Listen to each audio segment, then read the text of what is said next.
It's October 31. This is the news on PBCJ. I am Simone Absalom. National Security Minister Dr. Horace Chang says his ministry has expanded the scope of its partnership with Crime Stop to include a special award scheme to improve investigations into the murders of vulnerable individuals.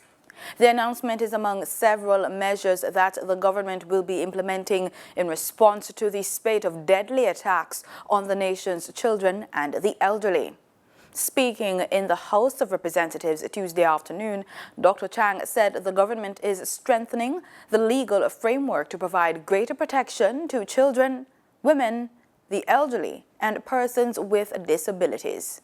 The Counterterrorism and Organized Crime Branch, the Criminal Investigative Branch, with the support of major organized crime and anti-corruption agencies, will bring increased focus to investigating these incidents, to identify and apprehend individuals associated with these acts. These branches will work with the Center for Investigation of Sexual Offences and Child Abuse, that will be strengthened to adequately investigate crimes against these particularly vulnerable groups. Mr. Speaker, in addition to this, the Ministry has expanded the scope of our existing partnership with Crime Stop to include a special reward scheme to improve investigation, a reward scheme for information that will lead to the arrest and apprehension of those perpetrating crimes against the vulnerable in the society, in particular women and children. At least 38 children have been killed in Jamaica since the start of the year. 18 children have been killed in traffic mishaps in Jamaica since the start of this year.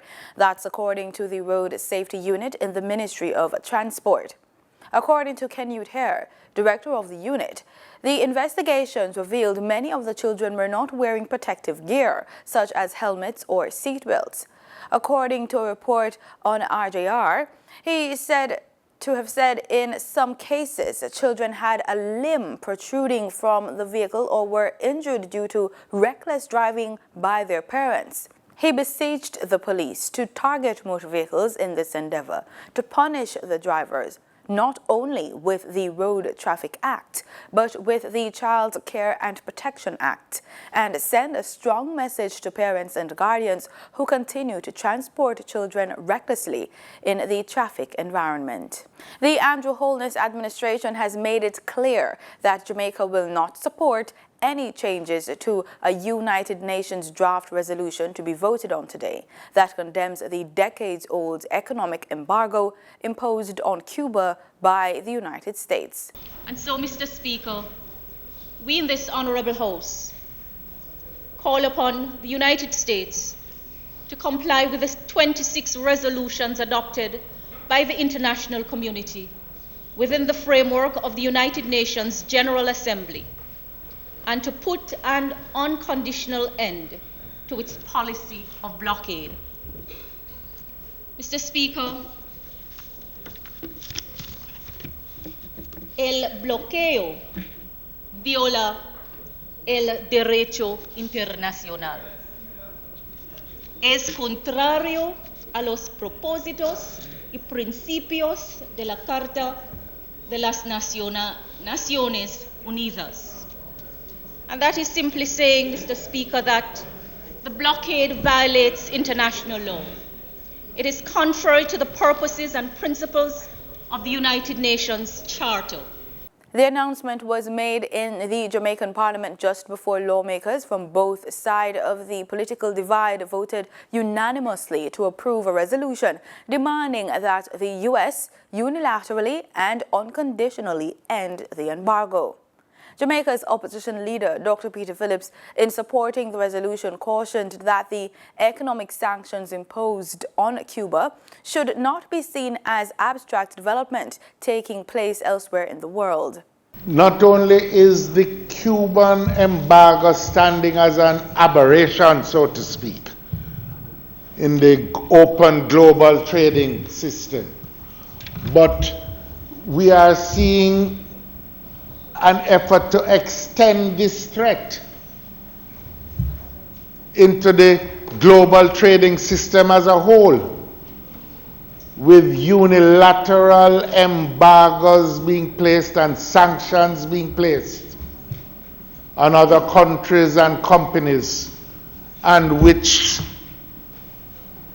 threats and impositions imperil the development capacity of small countries in the global trading system. The stance taken by the Holness administration could put Jamaica at odds with the Donald Trump administration, which, according to one American media entity, has proposed a series of amendments to the UN resolution that would call out Cuba's human rights record. Jamaican hotel chain Sandals Resorts is on a list of companies which advertise with American television news channel Fox, which are facing a call to be boycotted. The U.S. editor of the Financial Times, Edward Luce, is calling for the boycott of companies that advertise on Fox in the wake of the Pittsburgh synagogue shooting and the pipe bombs sent to leading Democrats.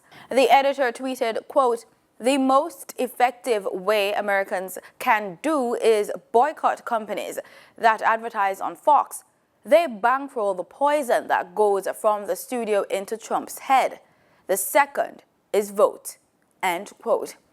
Mr. Lewis, who tweeted last Friday that Trump has normalized the language of violence in U.S. politics, was one of a growing number of prominent voices, including former conservatives who oppose Trump, speaking out against Fox News and Fox Business. A World Health Organization, that's the WHO report, has found that in an increasingly populated and warmer world, pollution accounts for a third of deaths from stroke, lung cancer, and heart disease.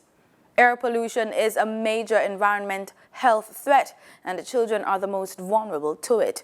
According to the report, launched on the occasion of its first Global Health Conference on Air Pollution and Health, every day, around 93% of the world's children under the age of 15 years, that's about 1.8 billion children, breathe air that is so polluted it puts their health and development at serious risk, particularly in low and middle-income countries.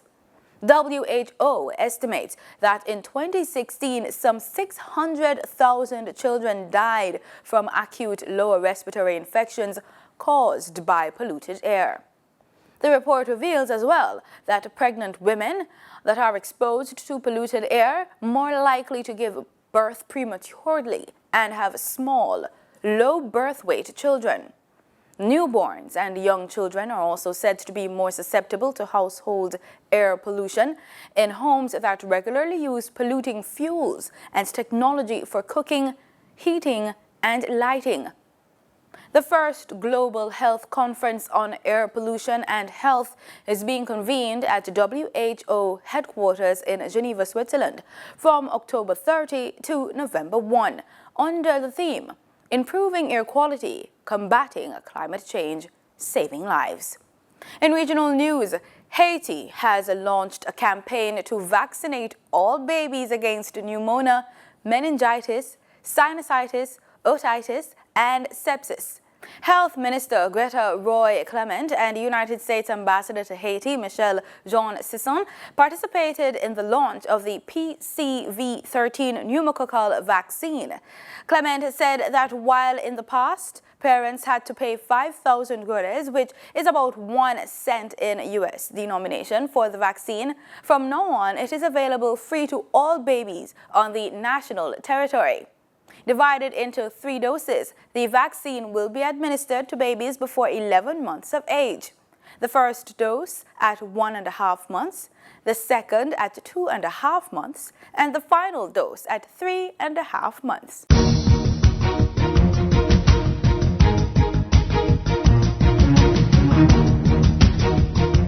In sports, semi-final places in this season's ISA Digital Manning Cup will be decided with the final round of quarter-final matches, which begins at 3 p.m. In today's game, Kingston College go up against Camperdown at the Spanish Town Prison Oval, and St. George's College take on Charlie Smith at Stadium East in Group H. While in Group G, Jamaica College play Holy Trinity at Calabar High School. And St. Andrew Technical tackles Woolmers at St. George's College.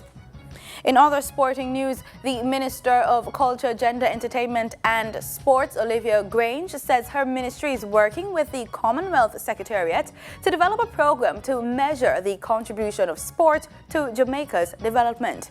Grange was speaking at a stakeholders forum organized by the Ministry of Culture, Gender, Entertainment and Sport at the Jamaica Pegasus Hotel on Monday, at which she introduced Oliver Dudfield, head of the Sport Development and Peace at the Commonwealth Secretariat.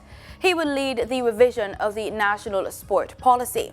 The National Sport Policy is designed to foster greater participation in sport, promote intellectual and physical health, enhance social and economic well-being, create a healthier and more productive labor force, and stimulate greater avenues for economic development while fostering a society of social cohesion by building bridges of friendship at all levels of the Jamaican society.